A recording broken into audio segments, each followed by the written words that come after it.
I died on a rainy Tuesday night in November. I was 35 years old. I was a devout Muslim. I prayed 5 times a day. I fasted every single day of Ramadan, even when the days were long and hot. And I had memorized half the Quran in Arabic. I thought I knew exactly who God was. I thought I knew exactly what was waiting for me on the other side of that veil. But when my heart stopped beating and my soul was ripped out of my body on the side of the I-95 highway, I didn't see the angels of the grave. I didn't see the gates of Jannah. I didn't see the prophet. I saw a man in a robe of blinding light standing in the darkness. And when I asked him who he was, he didn't say, "I am a prophet." He didn't say, "I am an angel." He said, "I am the way, the truth, and the life." I died a Muslim, fully surrendered to the will of Allah. But I woke up a Christian because I looked into the eyes of Jesus Christ and I saw the holes in his hands. My name is Tariq, and exactly what you are thinking right now. I know the feeling rising up in your chest. If you are a Muslim watching this, you probably think I am a traitor. You think I am a murtad, an apostate, the worst kind of person. You think someone paid me to say this, or that I never really knew true Islam, or that I was just a cultural Muslim who wanted an excuse to live a Western lifestyle. I get it. I would have said the exact same thing 5 years ago. If I saw a video like this back then, I would have scrolled past it immediately and asked Allah to protect me from such fitna, from such deception. I would have been angry that someone would dare to lie about the beautiful deen of Islam. So I don't blame you for being angry. I don't blame you for being skeptical. All I ask is that you give me some time. Just listen to what happened to me on that highway. And then you can judge me. You can call me whatever you want. You can leave whatever comment you want. But you can't take away what I saw. You can't argue with a man who has been to the other side of death and came back to tell you what is there. Let me tell you who I was before the crash, so you understand that I wasn't looking for a way out. Didn't hate Islam. I loved it. I was born into it. My father was one of the men who helped build our local mosque from the ground up. I grew up in the masjid. I was the kid who was there for Fajr prayer at 5 a.m. while everyone else was sleeping warm in their beds. I remember the freezing cold water on my arms during wudu in the winter, and feeling a sense of pride that I was submitting myself to God while the rest of the world was lazy. I took pride in my discipline. I loved the structure of it, the physical movements of the salah, the standing, the bowing, the prostrating. It felt like an anchor in a chaotic world. It felt like I had a checklist for righteousness. If I do A, B, and C, then God has to be pleased with me. Was a good Muslim. I didn't drink alcohol. I never touched it. I didn't date around. I lowered my gaze when women walked by. I worked as an engineer. I provided for my wife and 2 kids, and I gave my zakat charity money every single year without fail. I was building a fortress of good deeds.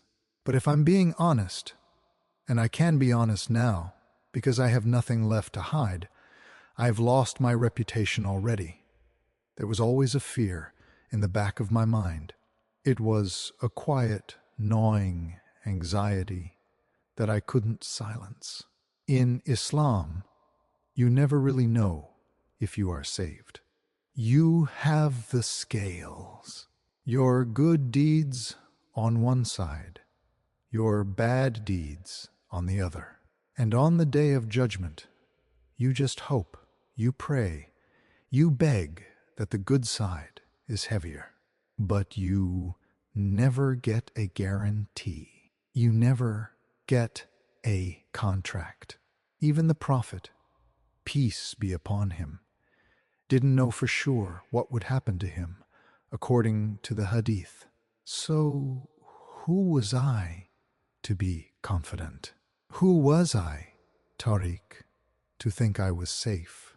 I used to lie in bed at night, terrified of the punishment of the grave. I would think about the angel of death.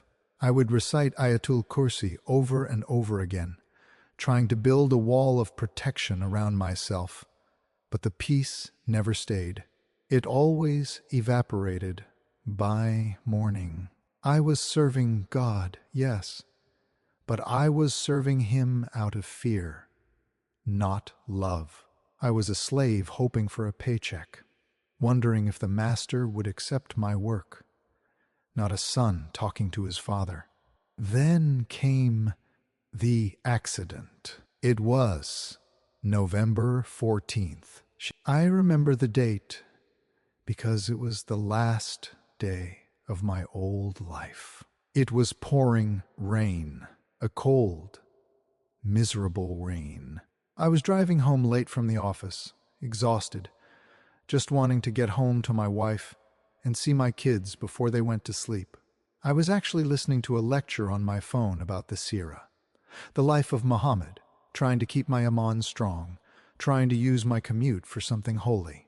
I remember seeing the headlights of the truck cross the median. It must have hydroplaned on the wet asphalt. It happened so fast, I didn't even have time to scream. I didn't have time to tap the brakes. I saw the lights. I heard a sound like a bomb going off. The crunch of metal, the shattering of glass, and then silence. Instantly, I was out. I wasn't in the car. I wasn't in pain. I was floating about 20 feet in the air, looking down at the highway. It's a very strange thing to see your own death. It's clinical. It's detached. I looked down and saw my sedan crushed like a soda can against the front of that semi-truck. I saw the steam hissing out of the radiator. I saw the shattered glass glittering on the wet asphalt under the streetlights, and I saw a body in the driver's seat. It was broken. It was twisted in a way a human body shouldn't be twisted. Blood was everywhere. I knew I knew that was Tariq, but I didn't feel any connection to it. It was just a suit I had worn for 35 years. And now it was ruined. It was like looking at a car you totaled and thinking, well, that's a write-off. I thought, okay, I'm dead. This is it. This is the moment I have been preparing for since I was a child. I started to panic. I waited for the angels. I waited for Munkar and Nakir. I started trying to recite the Shahada, with my spiritual voice. La ilaha illallah. I tried to scream it, because we are taught that if you say it as your last words, you are safe. If you die with the name of Allah on your lips, you have a chance. But the words wouldn't come out. I didn't have ahang. I didn't have lungs. I was just consciousness. And then the darkness swallowed the scene. It wasn't just night. It was a heavy, living darkness. It felt like being at the bottom of the ocean, miles down, where no light has ever touched. I was alone, completely, terrifyingly alone.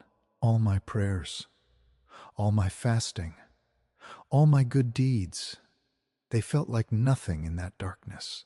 They couldn't help me. I reached for my theology. I reached for my memorization of the Quran, but it was like trying to fight a tank with a paper sword. The darkness was absolute. I called out, Allah, help me. I am your servant. I did everything right. I prayed. I gave.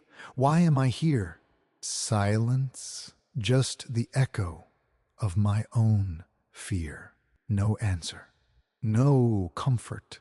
Just the cold realization that I was naked before eternity.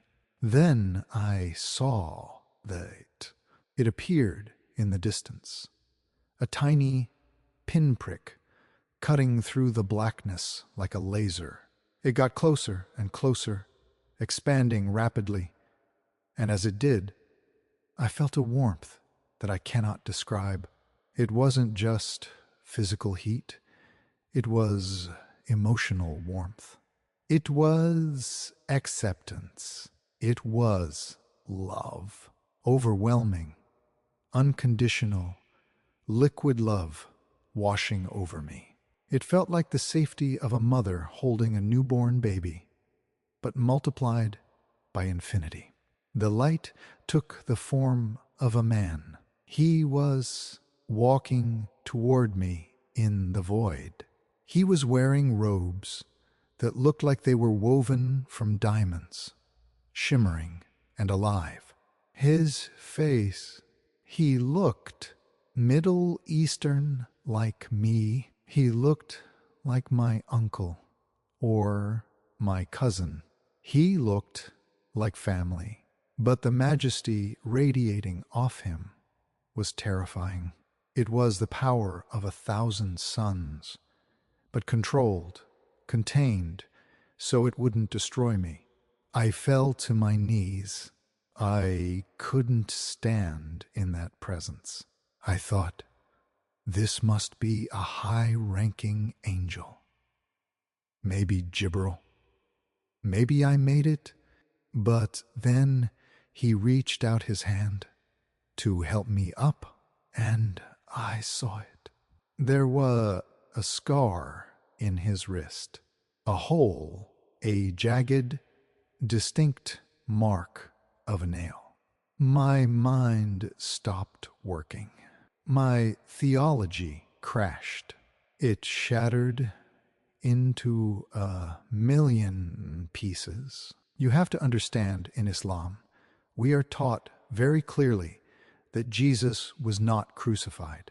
We are taught in the Quran that it was a deception, that it appeared to them so, but that Allah took Jesus up to heaven alive and someone else died in his place. Because surely Allah would not let his beloved prophet suffer such a shameful, humiliating death. Prophets are victors.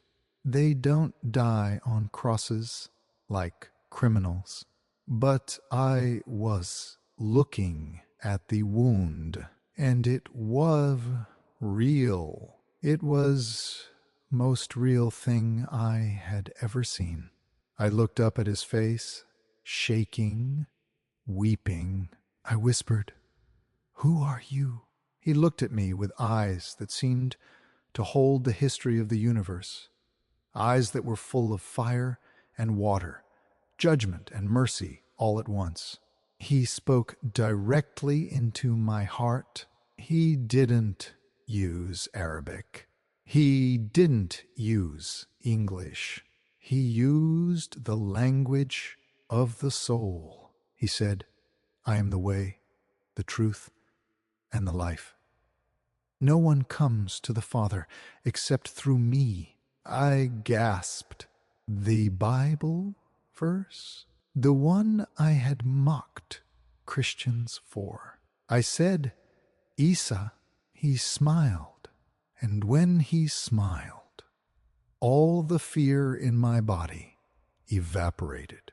He said, "I am he, and I have been waiting for you, Tariq." He knew my name. He knew me. In split second, I felt him download my entire life. He saw everything. He saw the prayers in the early morning. He saw the sincerity of my heart trying to find God. But he also saw the filth. He saw the pride I had in being better than others.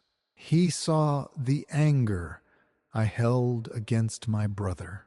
He saw the secret sins I looked at on the internet when my wife was asleep. He saw the lies. He saw it all, and he didn't look away. He didn't flinch.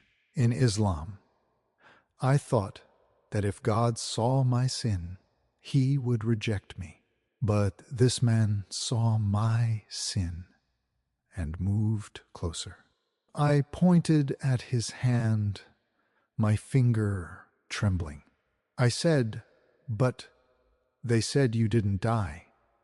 They said it was a lie. They said God wouldn't allow it." He brought his hand closer, showing me the mark. He said, "I had to die. It was the only way to pay the debt." And then he showed me in a vision, right there in the void. I saw the cross. But I didn't just see the physical event. I saw the spiritual transaction. He showed me a scale, the scale I had feared my whole life. On one side was my sin, and it was heavy. It was black. It was infinite. On the other side were my prayers, my fasting, my zakat, and they were like feathers. They were nothing. They couldn't tip the scale even a fraction of an inch. I realized then that I had been trying to pay off $1 trillion debt with a handful of pennies.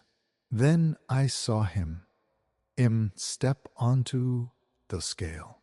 He placed his own life, his own blood, on the side of righteousness, and the scale slammed down, broke.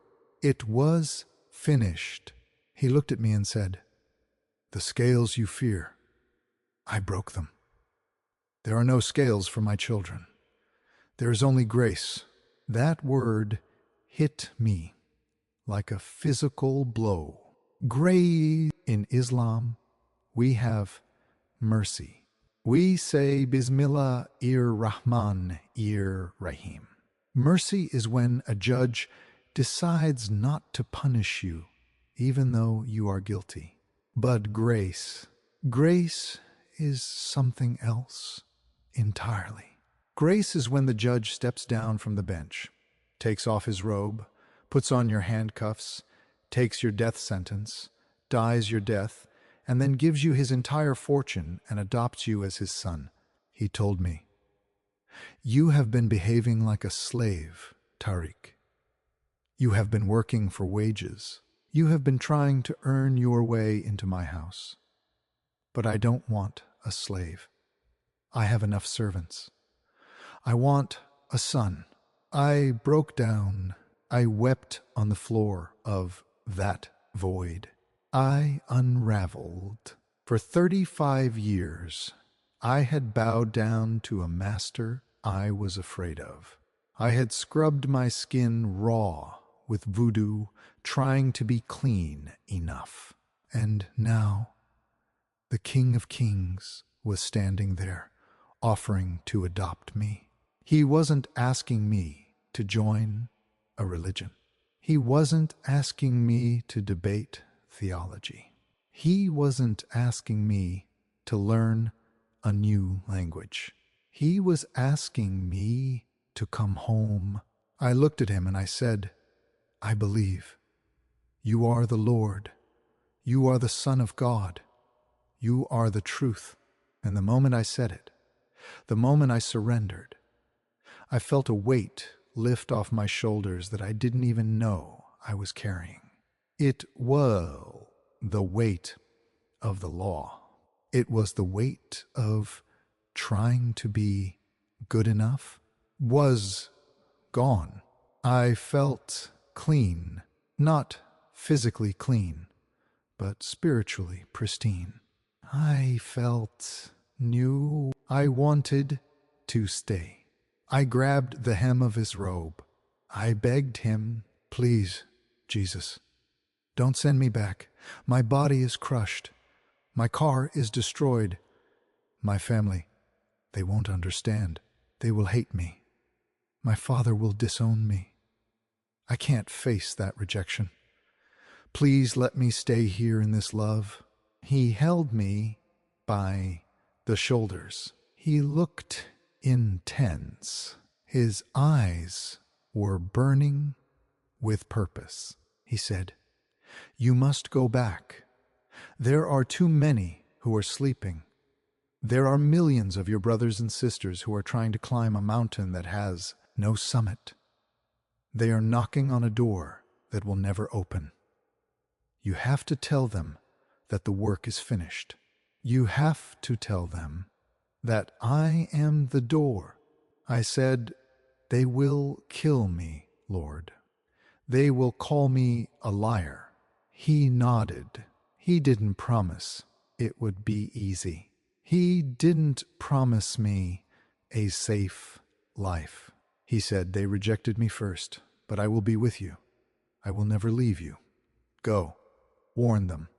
Tell them the time is short. He pushed me gently. It wasn't a shove. It was a commission. And suddenly, pain.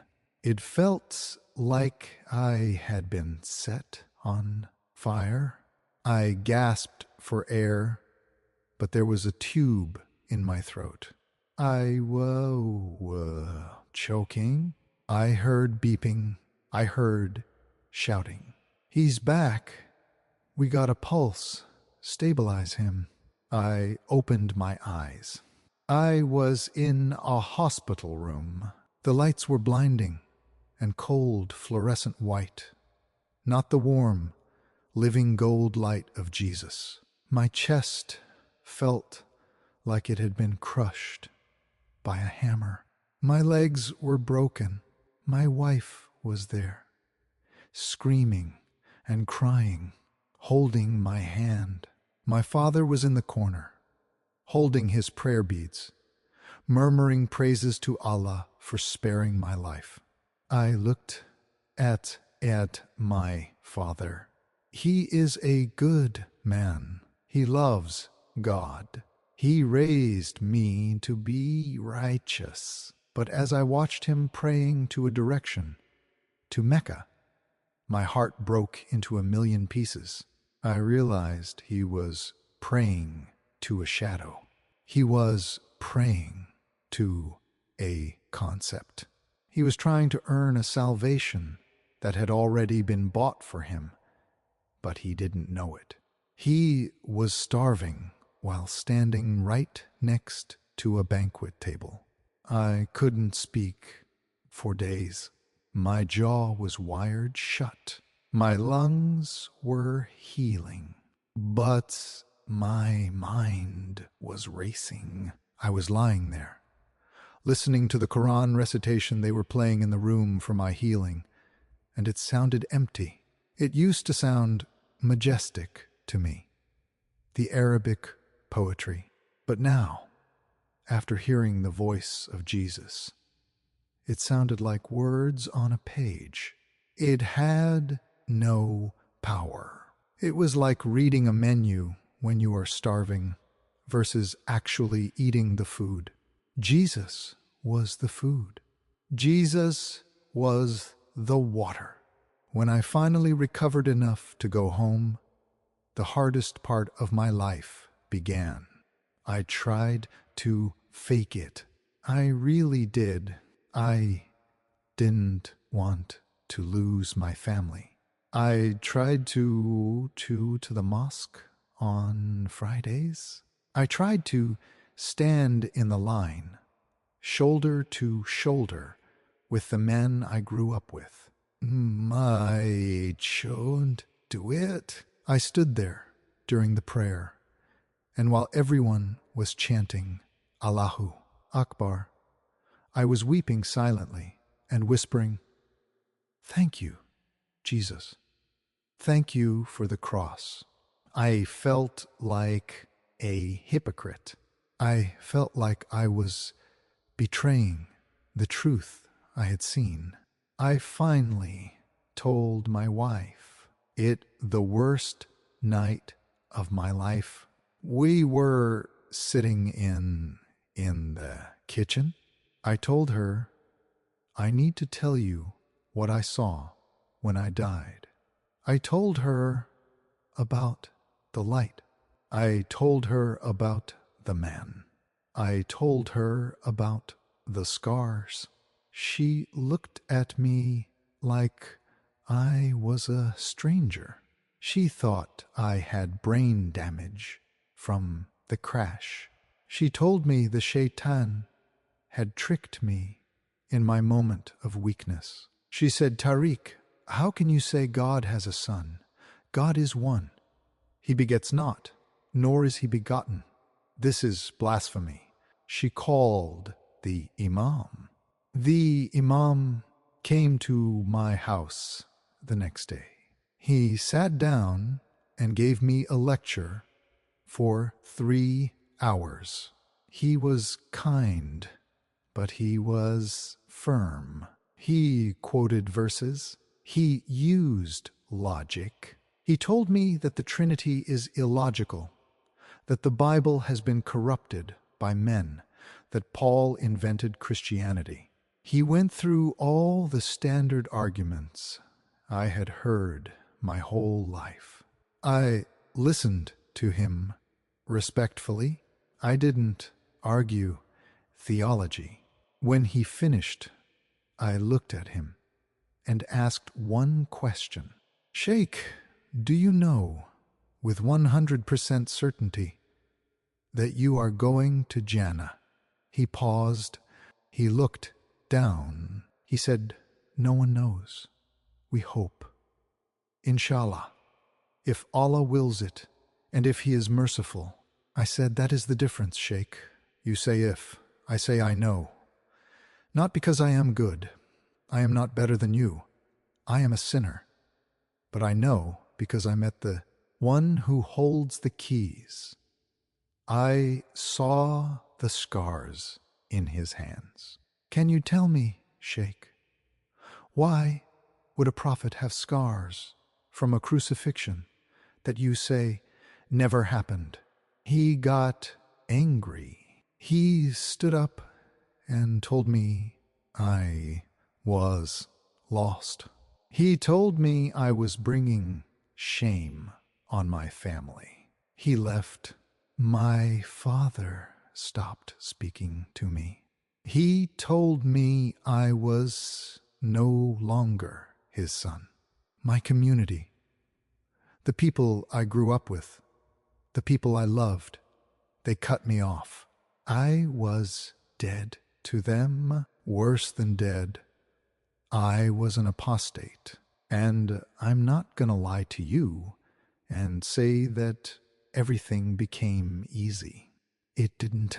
It hurts. It hurts every single day.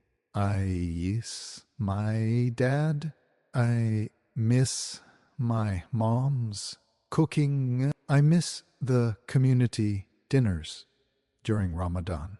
I miss the feeling of belonging to a tribe. But I traded a community for a kingdom. I gained something I never had in Islam: assurance, peace, real peace. I don't fear the grave anymore.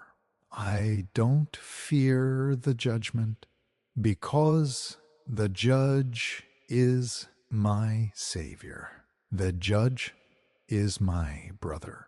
So here is my message. Here is why Jesus sent me back to talk to you. Here is the warning. If you are a Muslim and you are watching this, I love you. I really do. I am not your enemy. I am not trying to attack you. I am your brother who found water in the desert and is screaming at you to tell you where the well is. I know you have been taught that the Bible is changed. I know you have been taught that Christians are lost polytheists. I know the arguments. I used to make them myself. But I am asking you to be brave. I am asking you to do one thing. You don't have to choose a church. You don't have to tell your parents. You don't have to tell the imam. Just go into your room tonight. Close the door. Turn off the lights. Just you and God. And pray this prayer. Be honest. Say, God, if you are real, show me the truth. Isa, if you are who the Christians say you are, if you are the Son of God, reveal yourself to me. I want the truth, whatever the cost. That is a dangerous prayer, because He will answer it. He is answering it for thousands of people right now. He is appearing to Muslims all over the world. In Iran, in Saudi Arabia, in Egypt, in America. He is coming to us in dreams. He is coming to us in visions. He is coming to us in near-death experiences like mine. Why? Because He loves us. He sees our sincerity. He sees how hard we try to please God. He sees the fasting. He sees the prayers, and He wants to give us rest. You are tired. I know you are tired. You are tired of the rules. You are tired of the guilt. You are tired of wondering if you have done enough to tip the scales. Jesus is saying, it is finished. You don't have to climb the mountain. He came down the mountain to get you. He did the work. He paid the price. Don't wait until you are smashed on the side of a highway to find out the truth. Don't wait until the lights go out. Don't wait until you are standing in the void without a savior. The light is fading in this world. The darkness is getting thicker. You need to know where you stand. I left everything to follow him. I lost my family. I lost my friends. I lost my status. And I would do it again 1,000 times. Because 1 second in his presence, 1 second of that love, is worth more than 1,000,000,000 years of religious striving. It is worth more than the approval of my Father. It is worth more than anything this world can give. He is real. He is alive. He is calling you. My name is Tariq. I died a Muslim. I woke up a Christian. And for the first time in my life, I am truly alive. Peace be you. But this time, I mean the true peace. The peace that surpasses all understanding. The peace of Christ.